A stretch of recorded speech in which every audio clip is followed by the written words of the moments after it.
নমস্কার, আপনারা দেখছেন ASM Bangla online YouTube channel. বন্ধুরা, এই মুহূর্তে নিয়োগ দুর্নীতি মামলা নিয়ে উঠে এসেছে একটি গুরুত্বপূর্ণ আপডেট, যার ফলে আরও চাপে পড়তে পারে শাসক দল। হ্যাঁ বন্ধুরা, এসএসসির অযোগ্যদের এবার ডাকা শুরু সিবিআইয়ের। তবে কি আবার উঠে আসতে চলেছে বড় নাম?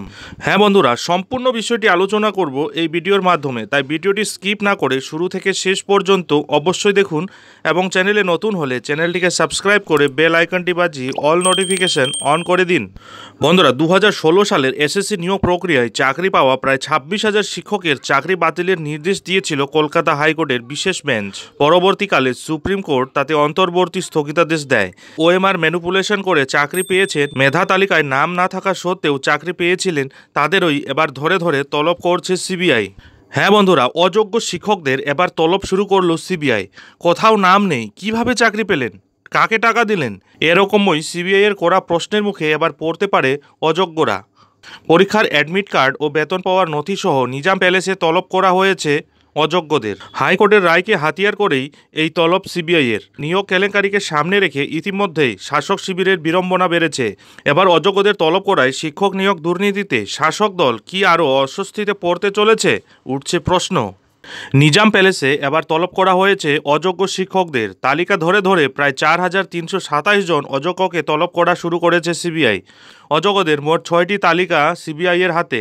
প্রত্যেক তালিকা থেকেই বেশ কয়েকজনকে তলব করা হচ্ছে বলে খবর। কিন্তু সিবিআইয়ের হাতে এই তালিকা এলো কোথা থেকে?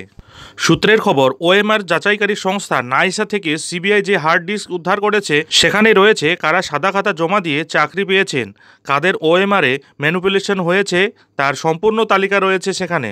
এদিকে এসএসসিও অনেককে চিহ্নিত করেছে, অনেকের চাকরি বাতিলও হয়েছে, তবে অনেকে চাকরিও করছেন।